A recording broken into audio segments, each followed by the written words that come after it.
Kamu pernah dengar kisah seseorang yang awalnya hidup susah, tapi tiba-tiba dagangannya laris manis? Semua orang datang berbondong-bondong, padahal warungnya biasa aja. Tapi di balik kesuksesan itu, ada rahasia yang gak boleh terungkap. Di desa kecil yang sepi, ada seorang perempuan bernama Haji Siti. Warung sembakonya dulunya sepi pembeli. Berasnya menguning, minyaknya tengik, dagangannya gak laku-laku. Sampai suatu hari, ada seorang lelaki tua berpeci hitam yang datang ke warungnya. "Bu Haji, kalau sampean ingin warung ini ramai, saya bisa bantu," ucapnya dengan suara serak. Matanya tajam menusuk, dan senyumannya membuat bulu kuduk berdiri. Haji Siti awalnya menolak, tapi semakin hari, warungnya makin sepi. Hutang ke tengkulak makin menumpuk. Malam itu, saat suaminya terlelap, dia duduk di ruang tamu, termenung. Kata-kata lelaki tua itu terus terngiang. "Tapi, sampean harus siap, ada harga yang harus dibayar." Malam berikutnya, hujan turun deras. Haji Siti melangkah ke hutan di pinggir desa, mengikuti petunjuk lelaki tua itu. Kakinya gemetar, tapi dia terus melangkah. Di tengah hutan, ada sebuah gubuk reot, pintunya terbuka sedikit. Di dalamnya, ada sesajen, dupa menyala, dan seekor ayam hitam terikat di tengah ruangan. Lelaki tua itu berdiri di sana, tersenyum. Sekarang, saatnya memilih, mau tetap miskin, atau jadi kaya dengan jalan ini. Dari luar gubuk, terdengar suara cekikikan halus. Seperti suara perempuan, atau sesuatu yang bukan manusia. Haji Siti berdiri di ambang pintu gubuk reot itu. Hujan di luar semakin deras, angin berhembus membawa bau anyir yang menusuk hidung. Lelaki tua berpeci hitam itu tetap tersenyum, tangannya mengisyaratkan agar Haji Siti melangkah masuk. Di dalam gubuk, hanya ada penerangan dari lampu minyak yang redup. Bayangan bergetar di dinding, menari seiring dengan kobaran api kecil di sudut ruangan. Di tengah ruangan, sesajen sudah tertata rapi, sebuah nampan berisi bunga 7 rupa, kemenyan yang masih mengepul, dan seekor ayam hitam yang terikat kakinya. Matanya bulat menatap Haji Siti, seolah tahu apa yang akan terjadi. Lelaki tua itu melangkah ke depan dan berkata, "Duduklah. Ritual ini harus dilakukan sebelum tengah malam." Haji Siti menurut. Tangannya dingin, keringat dingin membasahi tengkuknya. Lelaki tua itu lalu mengambil sebilah pisau kecil yang tampak kusam, namun tajam. Dia mengangkat ayam hitam itu tinggi-tinggi, lalu menyayat lehernya dalam satu gerakan cepat. Darah segar menetes ke dalam mangkuk tanah liat. Aroma anyir bercampur dengan asap kemenyan membuat kepala Haji Siti pusing. Lelaki tua itu mulai merapal mantra dengan suara yang pelan, namun semakin lama semakin cepat. "Jasad tumbal kami serahkan, dagingnya menjadi sajian, darahnya menjadi perjanjian. Datanglah wahai penguasa gaib, beri kami berkah melimpah." Suara di luar gubuk tiba-tiba senyap. Hanya suara hujan yang menetes pelan. Tapi, di dalam ruangan, suhu terasa berubah. Udara menjadi berat, sulit dihirup. Dari sudut ruangan, ada sesuatu yang bergerak. Sosok hitam tinggi berdiri di sana, matanya merah menyala, menatap lurus ke arah Haji Siti. Suara desisan keluar dari mulutnya, diikuti bisikan yang menggema di seluruh ruangan. "Apakah kau siap menerima syaratnya?" Jantung Haji Siti berdegup kencang. Mulutnya ingin berbicara, tapi tidak ada suara yang keluar. Lelaki tua itu menoleh padanya dan berkata pelan, "Sekarang, kau tak bisa mundur lagi, Bu Haji. Kau harus terima konsekuensinya." Sosok hitam itu bergerak mendekat, dan ruangan seketika menjadi gelap pekat. Ruangan itu gelap pekat. Hanya suara nafas Haji Siti yang tersengal-sengal terdengar, bercampur dengan bunyi gemerisik aneh di sudut ruangan. Sesuatu bergerak di kegelapan. Sosok tinggi bermata merah itu semakin dekat. Tiba-tiba, api dari lampu minyak berkobar lebih besar, menerangi ruangan sekejap. Haji Siti bisa melihat wajah sosok itu lebih jelas. Kulitnya hitam legam, matanya merah menyala, dan mulutnya menyeringai lebar dengan deretan gigi runcing. Dari tubuhnya keluar aroma busuk yang menusuk hidung. Sosok itu berbicara, suaranya dalam dan bergema. "Kau ingin warungmu ramai? Kau ingin menjadi kaya? Kau tahu apa yang harus kau lakukan?" Haji Siti menggigit bibirnya. Dia menoleh ke lelaki tua berpeci hitam, berharap ada jawaban. Tapi lelaki itu hanya tersenyum tipis. "Beri dia sesuatu yang berharga," kata lelaki tua itu pelan. Haji Siti terdiam. Apa yang bisa dia berikan? Uang? Emas? Darah? Bisik suara itu, tepat di telinganya. Jantung Haji Siti serasa berhenti berdetak. "Setiap malam Jumat, kau harus memberi kami darah. Sedikit saja, sebagai tanda baktimu." Tangannya gemetar. Tapi sebelum sempat menjawab, sosok itu mengulurkan tangannya yang panjang dan kurus ke arahnya. Kuku hitamnya yang tajam hampir menyentuh wajahnya. Atau, kami akan mengambilnya sendiri darimu. Seketika itu juga, ruangan kembali gelap. Suara angin menderu dari segala arah, dan tubuh Haji Siti terasa lemas. Dia jatuh berlutut, keringat dingin mengalir deras di pelipisnya. Saat dia membuka matanya, dia sudah berada di depan gubuk itu lagi. Hujan telah reda. Lelaki tua berpeci hitam berdiri di sampingnya, tersenyum puas. "Pulanglah, Bu Haji. Warungmu akan ramai mulai besok. Tapi jangan lupa, setiap malam Jumat, lakukan apa yang diminta." Haji Siti bangkit dengan tubuh gemetar. Dia berjalan pulang tanpa berkata apa-apa, masih terngiang suara mengerikan tadi. Malam itu, dia tidak bisa tidur. Dan keesokan paginya, sesuatu yang aneh mulai terjadi di warungnya. Pagi itu, Haji Siti bangun dengan tubuh lemas. Pikirannya masih dipenuhi bayangan sosok hitam bermata merah yang menuntut darah darinya. Tapi begitu ia keluar ke depan rumah, matanya melebar. Warungnya yang biasanya sepi, pagi ini penuh dengan pembeli. Orang-orang berdesakan masuk, mengambil beras, minyak, gula, dan segala kebutuhan pokok tanpa ragu. Bahkan ada yang rela mengantri panjang di luar. "Bu Haji, warung sampean sekarang ramai, ya?" "Alhamdulillah," kata seorang tetangga sambil tersenyum. Haji Siti hanya tersenyum tipis. Di dalam hatinya, ada rasa takut yang menyelinap. Dia tahu ini bukan berkah biasa, ini hasil dari ritual semalam. Hari-hari berlalu, dan warungnya semakin laris. Orang-orang datang dari desa sebelah, seolah ada daya tarik yang membuat mereka terus kembali. Tapi ada satu hal aneh. Semua pelanggan yang datang selalu merasa lapar. Mereka membeli sembako dalam jumlah besar, tapi keesokan harinya mereka kembali lagi, mengatakan persediaan mereka cepat habis, padahal baru saja belanja banyak. "Aneh, ya, Bu Haji, kemarin saya beli beras 10 kilo, tapi rasanya seperti hilang begitu saja," kata seorang ibu yang datang pagi-pagi. Haji Siti hanya tersenyum, berpura-pura tidak tahu. Tapi di dalam hatinya, dia mulai merasa ada sesuatu yang tidak beres. Malam Jumat pertama pun tiba. Sejak sore, tubuh Haji Siti terasa berat. Ada suara-suara berbisik di telinganya, mengingatkannya pada perjanjian yang telah dibuat. Saat malam benar-benar tiba, dia duduk di dalam kamar, menggenggam sebilah pisau kecil. Tangannya gemetar. "Setetes darah," bisik suara itu, terdengar jelas di telinganya meskipun dia sendirian. Dengan napas tersengal, Haji Siti mengambil pisaunya dan menggoreskan ujung jarinya. Darah menetes ke lantai. Saat itu juga, lampu di rumahnya berkedip-kedip.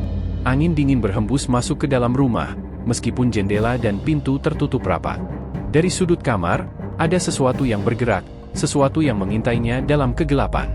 Haji Siti menahan napas. Dia bisa merasakan keberadaan sesuatu di sana, sesuatu yang lapar, menunggunya untuk memberikan lebih dari sekadar setetes darah. Angin dingin berhembus kencang di dalam kamar, membuat gorden berkibar liar meskipun jendela tertutup rapat. Haji Siti menelan ludah, matanya terpaku pada kegelapan di sudut ruangan. Ada sesuatu di sana. Ia tidak bisa melihatnya dengan jelas, tapi dia bisa merasakannya, kehadiran yang dingin dan mengancam. Tetesan darah dari jarinya jatuh ke lantai, membentuk noda kecil di ubin. Suara gemerisik terdengar, seperti sesuatu yang merayap di dinding. "Sedikit, tidak cukup," bisik suara serak itu, tepat di belakang telinga Haji Siti. Jantungnya berdegup kencang. Ia menoleh perlahan. Dan saat itu juga, ia melihat sepasang mata merah menyala menatapnya dari kegelapan. Sesosok bayangan tinggi berdiri di sana, tubuhnya kurus dengan tangan panjang mencakar lantai. Haji Siti nyaris menjerit, tapi suaranya tercekat di tenggorokan. "Lebih, berikan lebih." Suara itu mendesis, seperti ribuan suara bergema sekaligus. Tangan Haji Siti gemetar, pisaunya hampir terjatuh. Ia menggigit bibir, lalu dengan ragu menggoreskan bilah pisau ke lengannya. Darah mengalir lebih banyak, menetes ke lantai dalam jumlah yang lebih besar. Seketika itu juga, suara berderak terdengar.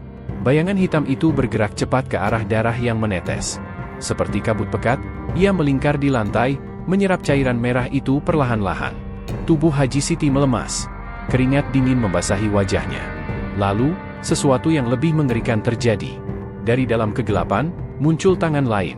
Lebih banyak. Mencakar dinding, merayap dari bawah ranjang, dari balik lemari. Puluhan tangan hitam dengan kuku panjang berusaha meraih sesuatu, menggeliat seperti makhluk kelaparan. "Kami lapar, kami butuh lebih." Haji Siti terduduk lemas di lantai. Ia ingin berlari, tapi tubuhnya terasa berat. Suara di kepalanya berbisik dengan jelas. Jika tidak kau beri lebih, maka kami akan mengambilnya sendiri. Sejak malam itu, tidur Haji Siti tak pernah tenang lagi. Dan keesokan harinya, warungnya semakin ramai. Tapi kali ini, orang-orang yang datang mulai terlihat berbeda. Mata mereka sayu, wajah mereka pucat. Mereka membeli lebih banyak, tapi selalu kembali dengan keluhan yang sama. Bahkan, beberapa orang mulai mengeluh sakit setelah berbelanja di warung Haji Siti. Sesuatu yang mengerikan sedang terjadi, dan Haji Siti mulai menyadari bahwa dia telah membuat kesalahan besar. Pagi itu, Haji Siti duduk di balik meja kasir warungnya, memperhatikan para pelanggan yang semakin ramai. Tapi ada sesuatu yang aneh. Wajah mereka pucat, tubuh mereka kurus, dan mata mereka kosong. Seorang ibu yang biasa berbelanja datang tergesa-gesa. Wajahnya cemas. "Bu Haji, saya mau tanya, ini beras yang saya beli dari warung sampean, kok aneh, ya?" Haji Siti mengerutkan kening. "Aneh gimana, Bu?" Perlahan, si ibu membuka plastik berasnya. Jantung Haji Siti hampir berhenti berdetak. Di dalamnya, butiran beras terlihat bercampur sesuatu yang hitam dan berlendir. Beberapa di antaranya bergerak, seperti berisi belatung yang menggeliat. "Astagfirullah, ini apa?" teriak Haji Siti, terlonjak mundur. "Saya nggak tahu, Bu Haji. Pas beli, bersih. Tapi tadi malam, pas mau masak, tiba-tiba berubah jadi begini." Bukan hanya si ibu. Beberapa pelanggan lain juga datang mengeluh hal yang sama. Gula berubah jadi gumpalan hitam lengket, minyak goreng mereka berbau busuk seperti bangkai, bahkan air galon yang mereka beli mendadak berbusa sendiri. "Bu Haji, saya minta ganti. Saya nggak bisa makan ini." Orang-orang mulai gaduh, berbisik-bisik di antara mereka. Wajah Haji Siti memucat. Keringat dingin membasahi tengkuknya. Ini pasti karena perjanjiannya, karena makhluk-makhluk itu. Malamnya, Haji Siti tak bisa tidur. Di kamar, ia duduk memeluk lutut di atas tempat tidur, lampu tetap dinyalakan.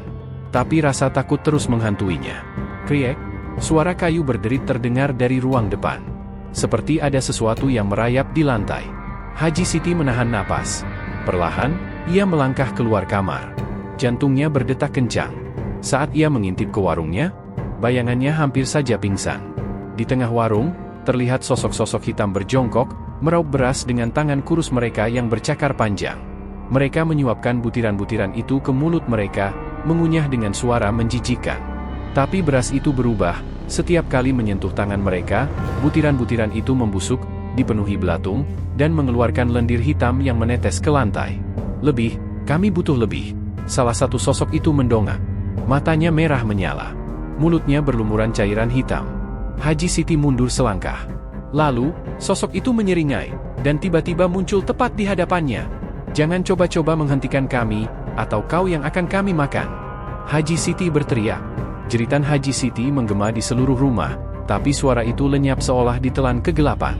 Sosok hitam bermata merah berdiri tepat di hadapannya, nafasnya berbau busuk, menghembuskan udara dingin ke wajahnya.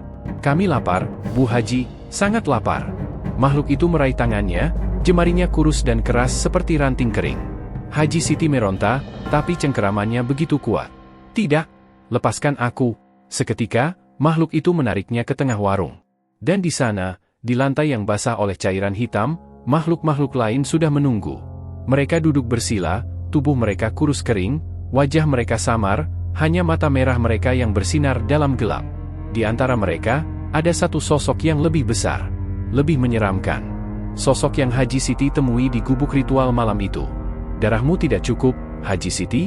Beras dan barang daganganmu sudah kami makan, tapi rasa lapar ini tak bisa hilang."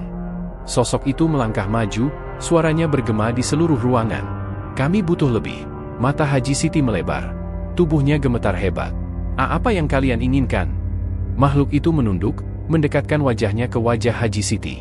Bibirnya menyeringai lebar, memperlihatkan gigi-giginya yang tajam. "Kami butuh tumbal, lebih dari sekadar darah." Saat itu juga, tubuh Haji Siti terasa lemas. Ia tahu, perjanjiannya telah sampai di titik mengerikan.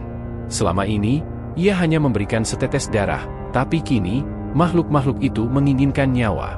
Haji Siti menggigit bibirnya, keringat dingin mengalir deras di pelipisnya. Siapa yang harus ia korbankan? Tiba-tiba, terlintas wajah seseorang di benaknya, wajah Nisa, cucu kesayangannya. Haji Siti menelan ludah. Tangannya gemetar.